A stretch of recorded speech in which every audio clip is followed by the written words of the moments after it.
The subject of the moment is self-care, taking an active role in your own well-being. But considering the dumpster of cliches and contradictions you may already have been fed about hashtag self-care, it'd be understandable if you've left the whole topic in the bin. Let's think about it. Live, love, laugh, lift, look good. 16 trendy workouts you should really consider trying this year. Body pump, cardio kick, ab attack, disco inferno yoga. Transform your body in the latest 4, 6, 8, 10, 12-week challenge. Why not upgrade those trackies for some high performance fitness fashion?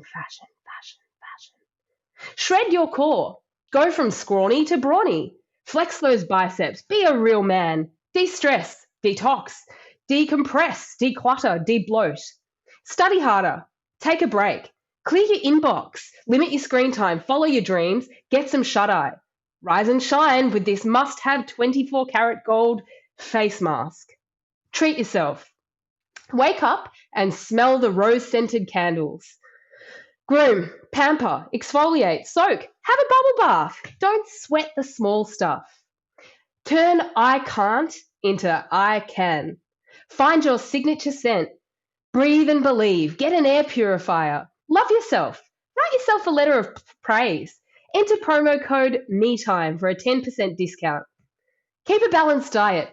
Protein bars, protein shakes, protein balls. Make sure you get enough protein. Eat organic. Dark leafy greens, quinoa, kombucha, activated almonds, good fats, not bad fats, antioxidants, superfoods, raw, vegan, carob, bliss balls, kale. Run, sleep, stretch, flex, connect, unplug, lift, relax. When we hold these messages up to the light, self-care seems to have evolved into some kind of totally unrelatable alternate reality that actually distracts us from taking care of ourselves. It disconnects us from each other. Now, I'm not saying there's anything wrong with pampering or kale or yoga, which is actually an ancient physical and spiritual practice with meaning that extends well beyond the transformation challenges and Instagram posts that we see today. There's nothing wrong with getting fit, but when we bundle up all of these messages together, we might get the idea that well-being is something to be bought or performed, or that it's about indulgence. But self-care isn't selfish. It's kicking the cliches to the curb, like this one. You're perfect just the way you are. Well, no, you're not. None of us are perfect, and that's a ridiculous expectation to have of ourselves. We all make mistakes and have room for improvement. Perfectionism isn't self-care. Or what about you create your own reality? Well, in some ways, we do shape our reality, but there are also some really nasty forces out there that you definitely don't have control over. If you're depressed, that's not your fault. If you're bullied, that's not on you. You didn't invent serious illness or natural disaster or racism or violence. You definitely didn't create that reality. So blaming yourself for the bad things that come your way isn't self-care either. Or how about life doesn't throw you anything that you can't handle? Well, that's blatantly not true. Some experiences are too big to carry on our own, and that's why we need to reach out for help. Suffering in silence isn't self-care either. In my work as co-founder of Project Rocket, Australia's youth-driven movement against bullying, hate and prejudice, I've crossed paths with hundreds of thousands of school students, many of whom were going through really tough times when we met. Working out how to take care of yourself is helpful at any time, but during a crisis, it's essential and non-negotiable. Project Rocket came about because there were these two sisters who got really fired up about bullying and decided to do something about it. My little sister Ro and I had only just finished high school, and we were sick and tired of the way that young people are routinely underestimated on the issues that mattered most to us. We didn't know then that this would become a career. We weren't aiming to start an organisation. When I was in school, I never could have dreamed that today we'd have helped thousands of school students all over Australia to challenge prejudice in the world around them. We just knew that we felt like we needed to take action. What I know now is that first step was an act of self-care, choosing to work towards a world where kindness and respect thrive over bullying, hate, and prejudice. the kind of world that we wanted to live in. Project Rocket has given me purpose when I felt like trying was pointless. It's made me feel valuable and needed. It's built back my strength to bounce back from, stuff ups, and just quietly there have been so many of those. And it's reconnected me with compassion when I myself faced bullying and prejudice. During the most utterly wretched times in my life, Project Rocket has wrapped me up in a community that I never knew I needed. At times, self care isn't easy or even enjoyable.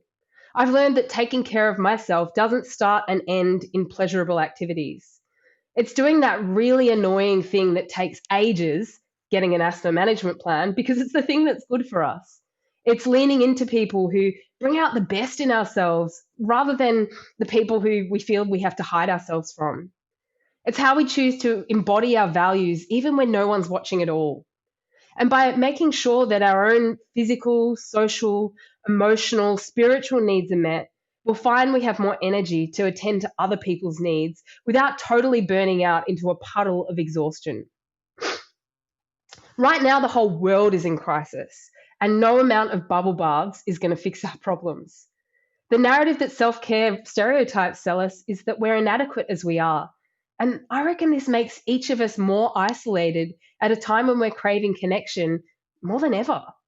So it's time to trade in the hashtag blessed, whitewashed, cold pressed influencer messaging that we've all become so used to and focus on real paths to being well so that we can actually look after ourselves and get through all of this external chaos together.